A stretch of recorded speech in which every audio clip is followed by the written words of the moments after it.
morning. In Genesis chapter 12, which I should say, feel free to read along as your own devotional. If you want to go through chapter by chapter as I read, please do. Just for time's sake, I'm not reading the text, but trying to give kind of a daily lesson from each passage.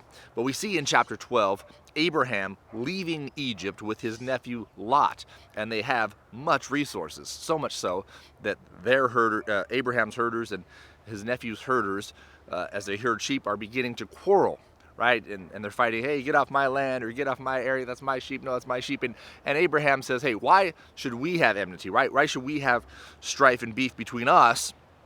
Because, we're in too close proximity and our herders can't get along.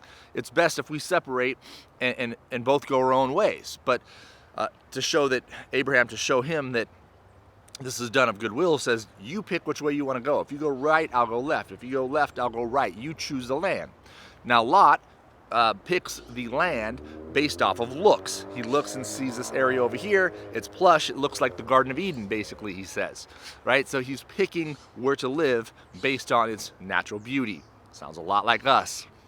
And the first thing I should mention that happens in the story is Abram builds an altar to the Lord. So the first thing he does as he leaves Egypt is he sets up a place of worship. Him and Lot decide to move. So Lot goes to where it's beautiful. Abram moves towards the land of Canaan. And again, it says that chapter ends with he builds an altar. So I think this is a lesson for us in that the beauty of the place we go is not as important as worshiping the Lord. Lot didn't consider who the people were that lived there. He just looked at the natural beauty. He didn't realize he was moving to Sodom and Gomorrah. That the text even today says that the people were acting wicked before the Lord. Abram, however, puts worship as a priority. Wherever he goes, he establishes proper worship. And I think for us, if we're ever to move, if you're ever thinking about moving, going to where you can worship the Lord, not only freely, but to where there's a good church, you and your family will be solid and connected. And you're not just saying, hey, this is a conservative area, or this is a beautiful area, or this is a rich area, and my kids will do well here, things of that nature. Those are the wrong reasons to move.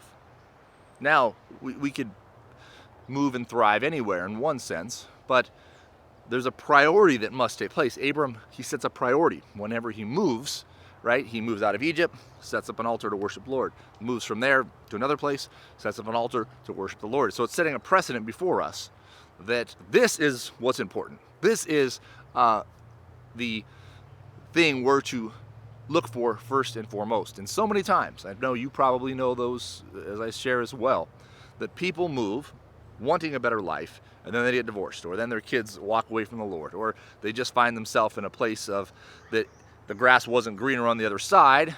Maybe in one sense it was, but then they never truly plug in and find fellowship, or it never what it seemed it would be. And that happens all the time, every single day. Because people are looking for the wrong things, rather than seeking God first and letting Him direct. So if you find yourself in this position, whether you're moving or not moving, just as you think about this through life, make the worship of the Lord a priority, and He will direct your steps and paths.